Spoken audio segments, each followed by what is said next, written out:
My framework, you can apply it to any game, in any platform, in any business model. It's just like depending on what platform your game is going to be on, what sort of game it is, what genre, what business model. Is it going to be a paid upfront game or is it going to be a free-to-play game? Some things are going to be more important than others in this framework, but the framework is applicable to everything, and I give a lot of examples. So I worked a lot very closely with the Fortnite team. It was the first time for me that I could work with a team that early on, and we could iterate all the way, for 4 years. So we looked at very small parts of the game, and then we looked at the onboarding, and we worked, for example, on the onboarding for Fortnite at the Save the World. We worked on it for 4 years, and we iterated on every aspect of it to find a way to make people on board on stuff that is important, like building in Fortnite. You need to learn how to build, and not just like build like 4 walls and be stuck in the walls like, and now what do I do?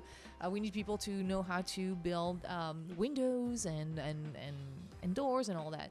So that took a lot of time, a lot of iteration, a lot of play tests. So you bring people, who've never played your game, but from your audience, and you just watch them play, and you see, where are the frictions, so you can actually relieve the friction. You still want to challenge players, but you don't want to challenge them with a frustration that is not by design. So we try to find out where are the frustrations that are not by design, and what are the things that actually they don't master well after 20 minutes of play or an hour of play or even a day of play. There's stuff that players are not going to pick up right away, and that's okay. But there's things we know that they have to master fast to be able to have fun, and that's really important, because when you throw people in multiplayer, it's not just the onboarding. In multiplayer, it's harder to have an onboarding, and right now there's no onboarding, which makes me sad, but it's okay. Well, it's not really the fault of that. It's just general. It's difficult. It is difficult, but you still have ways to do onboarding in multiplayer. But even if with no onboarding, just by the signs and feedback that we call that in the game, all the elements that you can see, it feels good, you understand what's going on, and that's the point. Even if you get killed, you can understand what happened, and at some point you're going to discover how to build, and you master it. That's going to be harder, especially if you haven't played the PvE, Save the World. You should play Save the World to master building, because then you arrive in PvP, and it's way easier for you to understand what to do. So all these things, all this process, it took a long time, but it's an investment.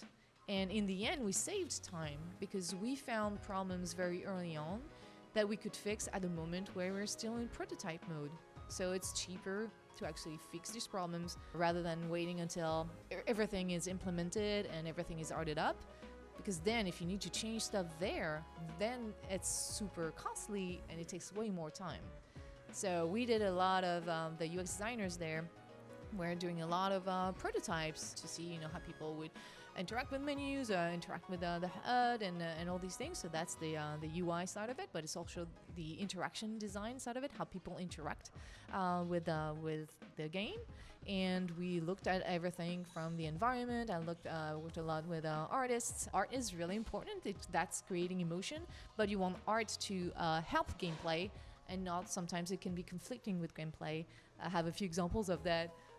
In Fortnite, in the development, where people thought we were testing that game mode is not here anymore, but we were testing a game mode where you would have to connect a generator to a machine to make the machine work.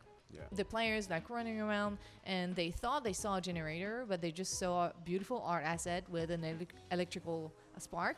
And they're like, oh, this should be the generator. And so they spent 10 minutes trying to connect this thing.